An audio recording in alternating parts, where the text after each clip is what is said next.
friends, my name's Dawn. Welcome to my garden. This is Shaded from Reality, and I am in North Texas, Zone A.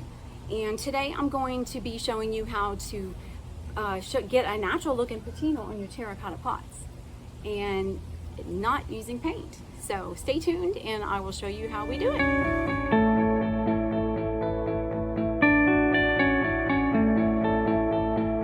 So as you can see here, this looks like a regular patina. It is not. This pot is only about 1 year old, so I have done this effect, and this is what it looks like over time after water has washed it through, and I believe some of the green just comes with, you know, some kind of mold, which is okay. I love the look. We're gonna take to maybe patina this one, since it does look a little bit less patinaed. This will wash off over time, so I do tend to add it probably about once every 1.5 to 2 years as it wears off. But the look is so much more natural than paint, and I would never go back to paint after doing it this way. We're going to be using 2 ingredients today: cornstarch and water. Just make sure you have a good stirrer with you, and that is all you need. So all you're going to do is you're going to take your starch, you're going to put a good bit in the bowl, because it does take a good bit to get the effect that you want. Okay, then I'm going to take my water and pour and stir it in. Just if you can get that cornstarch to dissolve. I may need to go ahead and go get a spoon, because this is just not working. Okay, I'm back with the spoon. I'm going to see if I can get it to stir up a little bit better. It is hard to stir. It is kind of like glue. That's what cornstarch's job is to thicken up liquids and that kind of thing. So once you get it going and stirring,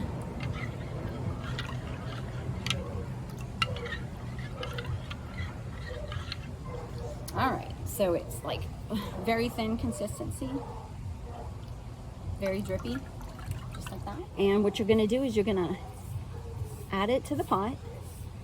You can swipe up, you can swipe down, but you just want to make sure you do it in a way that the patina will happen.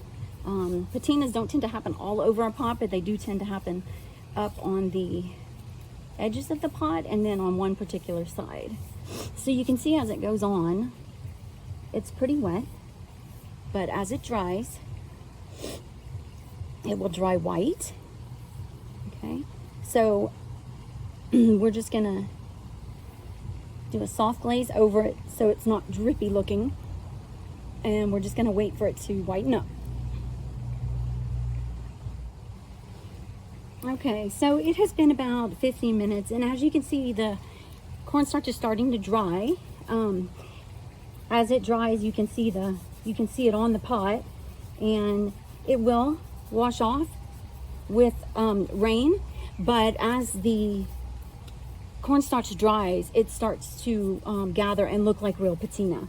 So don't worry about it washing off, and don't worry about water in your pots, because it only makes it look better. At the bottom here, it is still wet, but that is going to dry with a patina look. Okay, so what you want to do is, if you want a little bit more, you're obviously going to go back and just kind of put a little bit more on in certain sections if you want it to be thicker. Okay, what you just want to make sure is that you don't have drip marks. So if it dries and it's clearly drip marks, you'll just go over them with a brush until it does look more natural. Okay, so while we were waiting, I did a few other plants, and I'll show you what those look like. We have my bacopa down here, and you can see the patina that we did here just now, and I'll add some more. But I also did some patina back here on my spirea in the pot. It's the same thing. Patinas are usually pretty heavy up here on the lid, because that's where the water dries, but this pot's kind of hidden, so I'm really just going to do the parts of the pot that are showing. I don't know if you can see that there. And then we have this pot back here with fan flower in it. It's the same. I went ahead and did a little bit to that, but I will add some more. Okay. Now this is drying on this side really well, so you'll be able to see on this side just how white it is. And if it's too white, like I showed you earlier, just kind of go brush some off, okay?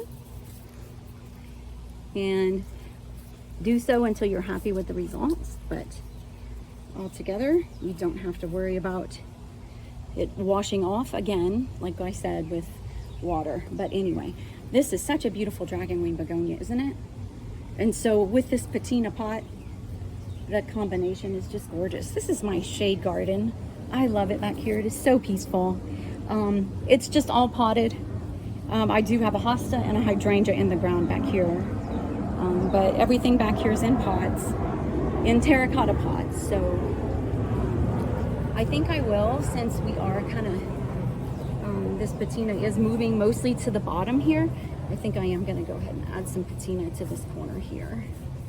And that way we get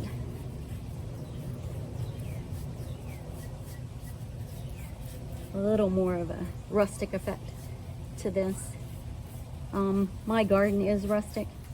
Doesn't have many modern touches, but I like it that way. Looks like it's been here for decades, and I've been here for about 15 years, but definitely not.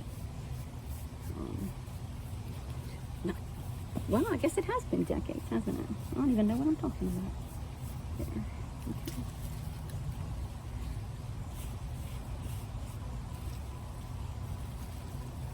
So again, you can add as much as you want or as little as you want. You are the artist. Like anytime you paint with paintbrush, you don't want brush marks, this way.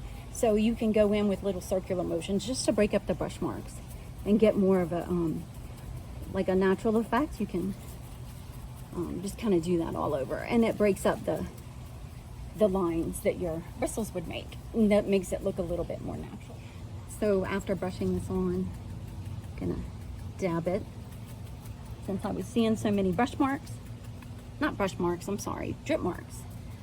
gonna dab this. It looks a little bit more natural as it dries. While we're waiting on this patina to dry, let me show you this gorgeous leopard plant. Have you ever seen anything so gorgeous? Look at the size compared to my hand. That's one leaf. So I picked him up at a local nursery, and he is hooked up to my, not my sprinkler, but my hand watering system. So he does get drip at least once or twice a day. He does love water. He's hiding my outlets back here, but those leaves are just so beautiful. Yeah. Okay, so it is starting to dry, and you can see how it's starting to dry and look a little bit more like a patina. There's some areas I'd like to fix, specifically right here. Patina would not typically have like a big gap under there like that. So I'm gonna grab my paintbrush, touch up. It's still wet here, but you can see over here. So anywhere that you feel like it is too white, don't worry about it, because like I said, it is going to fade naturally and beautifully when you water it or when it rains. So it is not going to be that white, and you can always wipe some off. In fact, sometimes I find the more I wipe it, the more cornstarch gets on the brush and just kind of spreads it naturally. So as of now, I'm actually very happy with the way it looks. I do want to just kind of break up some of these streak marks, solid whites.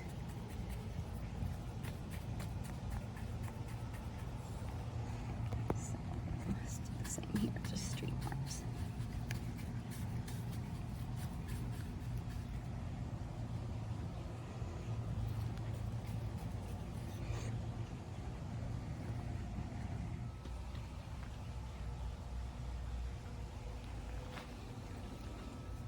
Make sure you just wash out your brush really well. That cornstarch dries very crisp and almost like glue.